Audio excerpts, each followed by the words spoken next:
नमस्कार, मैं संतोष प्रसाद आज इस नए वीडियो में आप सभी का स्वागत करता हूं। आज की ये जो वीडियो है खासकर क्लास 10 के स्टूडेंट्स के लिए होने वाली है। इसमें मैंने कुछ पॉइंट्स जो है डिस्कस किए हैं, कुछ इंपॉर्टेंट पॉइंट्स जो साइंस टेक्स्ट बुक से लिया गया है।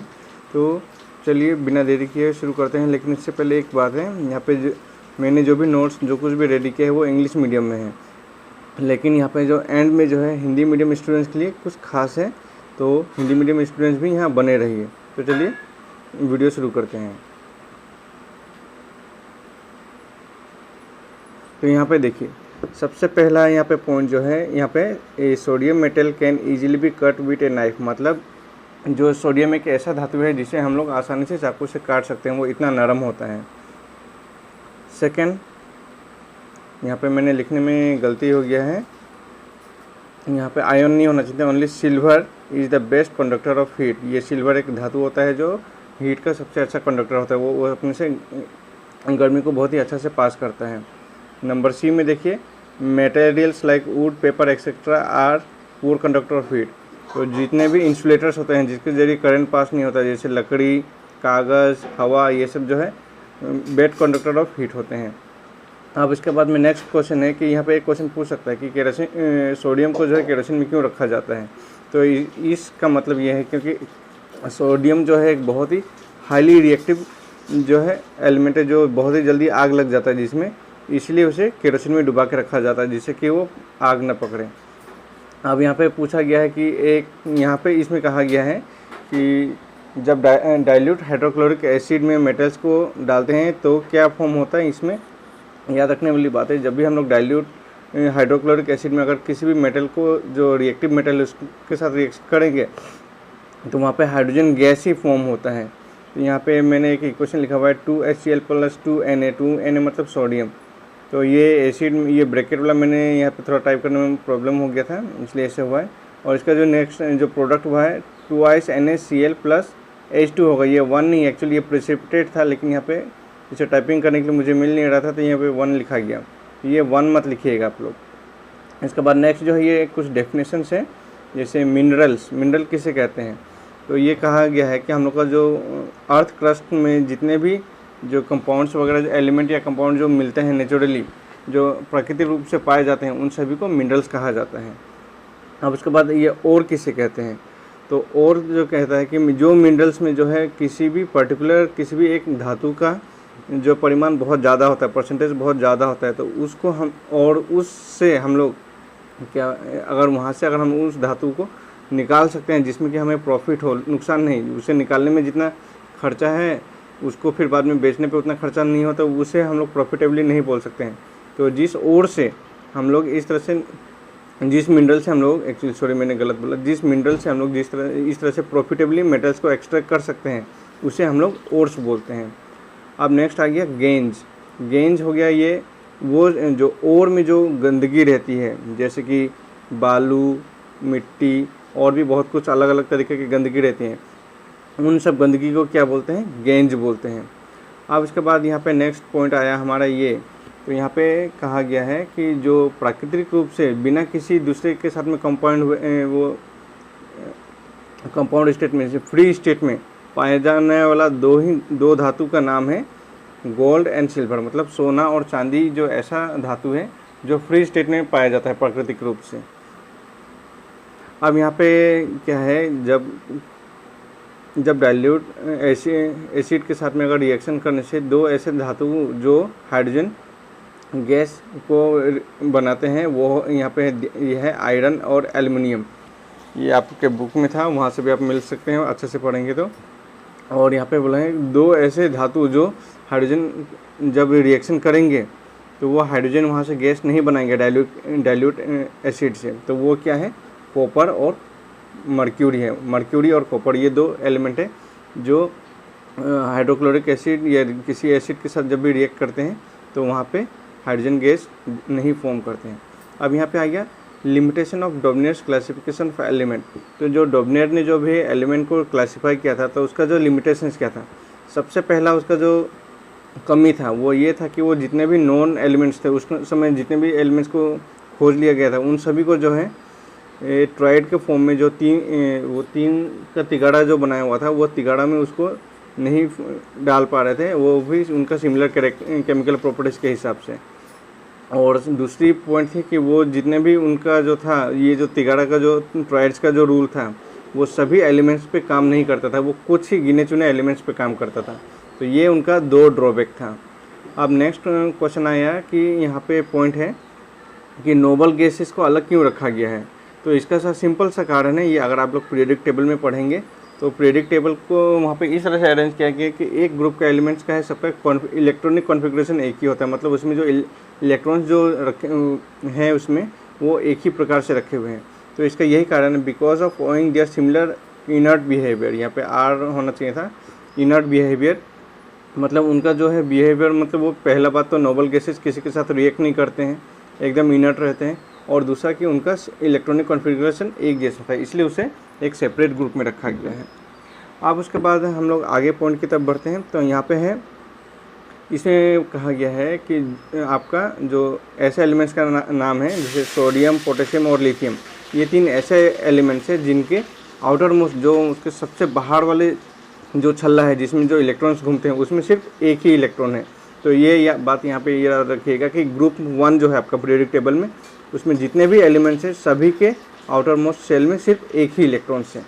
अब नंबर 2 यहाँ पे बोले हैं कि कैल्शियम और मैग्नीशियम बी नंबर में जो ऐसे 2 इलेक्ट्रॉन्स हैं, यहाँ पे मैंने गलती से इलेक्शन लिख दिया है, तो ये 2 ऐसे इलेक्ट्रॉन्स हैं, एलिमेंट्स हैं जिसका आउटर मोस्ट शेल जो बाहरी वाला छल्ला है उसमें सिर्फ 2 इलेक्ट्रॉन्स घूमते हैं।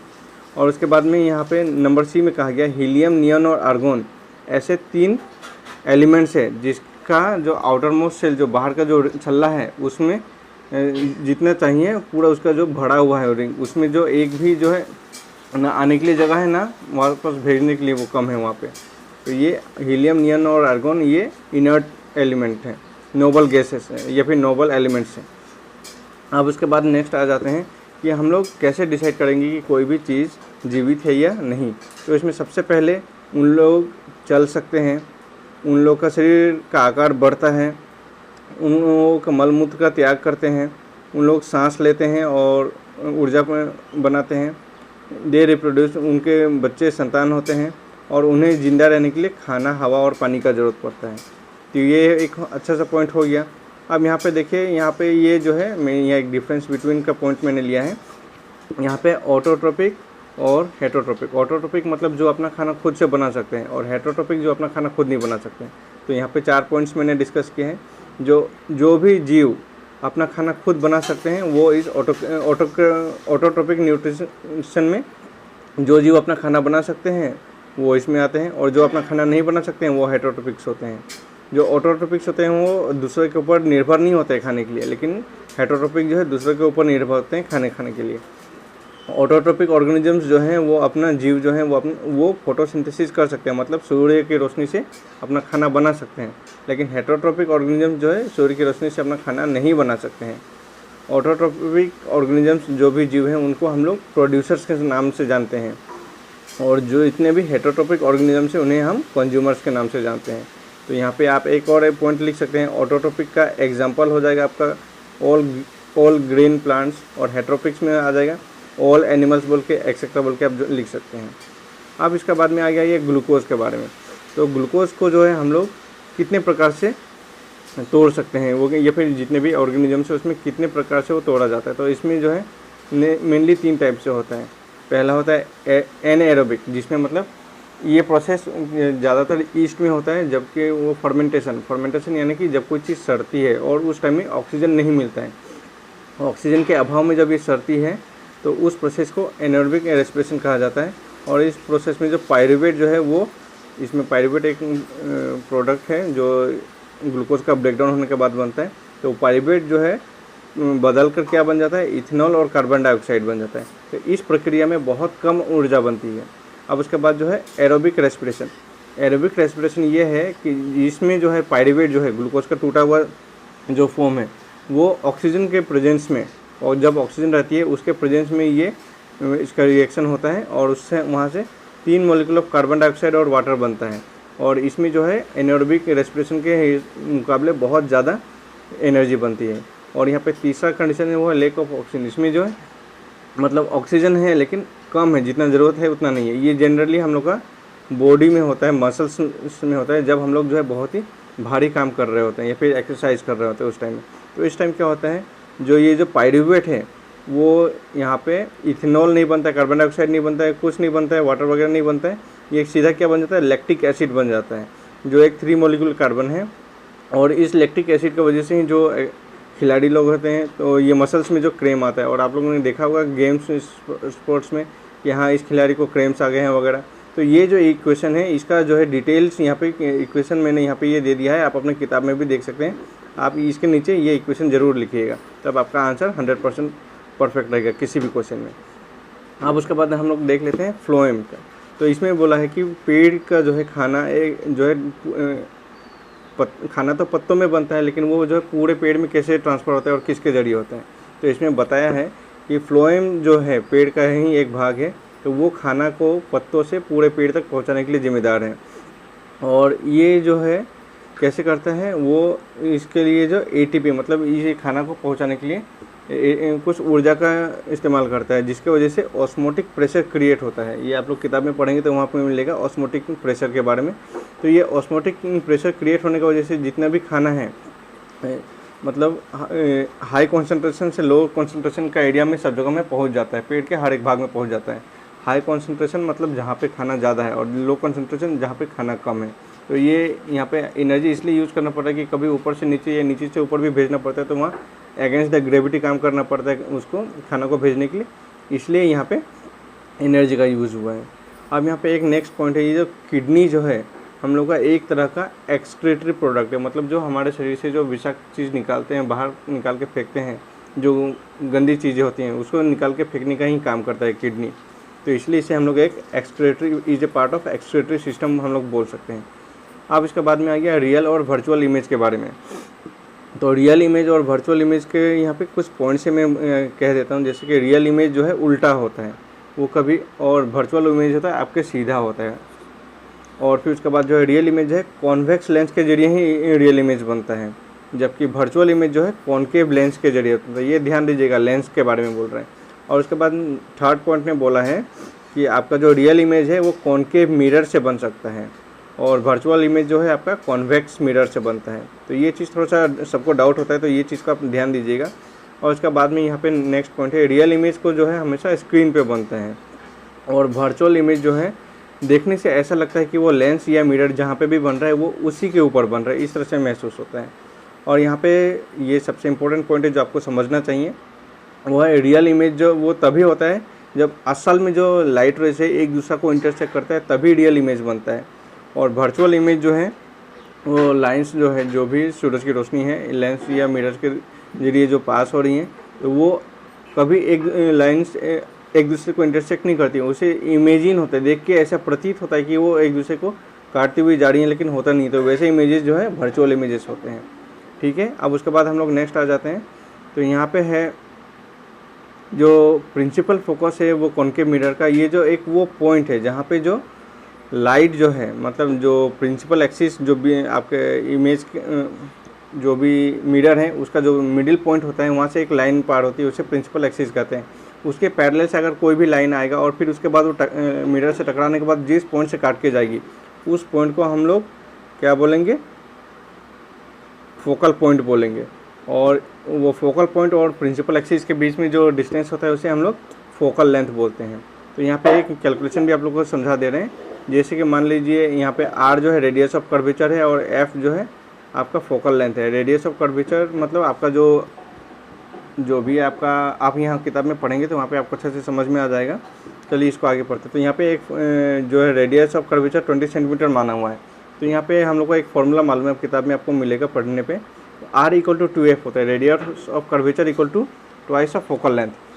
तो इस फॉर्मूला को हम लोग थोड़ा सा चेंज मॉडिफाई कर सकते हैं, f इक्वल टू r/2 लिख सकते हैं क्रॉस मल्टीप्लाई के जरिए। उसके बाद r का वैल्यू डाल दिए 20 और डिवाइड बाई 2 कर दिए तो फोकल लेंथ जो है 10 सेंटीमीटर निकल के आ गया। अब उसके बाद नेक्स्ट पॉइंट आता है रिफ्रैक्टिव इंडेक्स ऑफ डायमंड के बारे में। ये रिफ्रैक्टिव इंडेक्स जो है वो एक ऐसा रेशियो है जिससे हमको पता चलता है कि कोई भी जो सूरज की रोशनी है वो हवा में और उस हवा के मुकाबले उस जो कोई भी एक ऑब्जेक्ट है, जैसे पानी हो गया, ग्लास हो गया डायमंड हो गया, तो उसमें स्पीड कितना है और हवा में इसका उसका एक रेशियो बनाया जाता है। तो रिफ्रैक्टिव इंडेक्स ऑफ डायमंड यहाँ पे दिया है 2.42, तो इसका मतलब ये है कि जो लाइट का स्पीड है वो डायमंड में जो है कम हो जाएगा। कितना हो जाएगा? 2.42 के हिसाब से कम हो जाएगा। इसको हम लोग इस तरह से भी नंबर में लिख सकते हैं, 1/2.42 जो है, जो उसका एक्चुअल स्पीड है उससे इतना रेट में कम हो जाएगा। तो यही चीज़ उसको समझाता है यहाँ पे।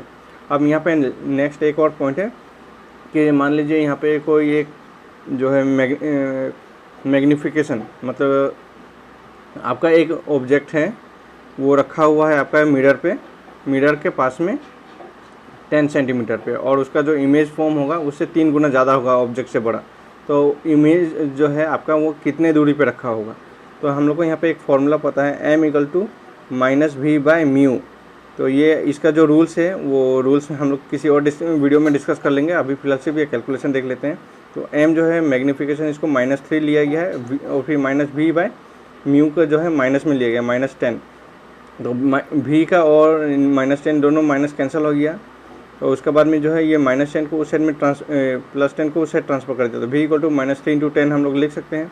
उसके बाद इंटू करने के बाद -30, तो ये -30 है, मतलब same side of the mirror होगा। तो इसीलिए है the image will be located 30 centimetre in front of the mirror, मतलब ये माइनस साइन है। इससे पता चलता है कि जो इमेज है, ये आपका जो भी मिरर है उसका दूसरा पार नहीं, उसका लेफ़्ट साइड में ही बना है, तो उसका आगे ही बना है। ये माइनस साइन वो इंडिकेट करता है। तो आई होप आपको ये वीडियो समझ में आया होगा। और इसके बाद जो है मैं कुछ क्लिपिंग्स डाल रहा हूँ हिंदी मीडियम स्टूडेंट्स के लिए, ये नोट्स वो भी अच्छा से समझ ले। इसीलिए यहाँ हिंदी के नोट्स में अगर कोई स्पेलिंग गलती है या कुछ हो तो उसे आप इग्नोर कीजिएगा और खुद से मिला लीजिएगा, क्योंकि ये जो है मैंने कोई सॉफ्टवेयर का यूज़ करके ये जो है सभी नोट्स को हिंदी में कन्वर्ट किए हैं। Thank you.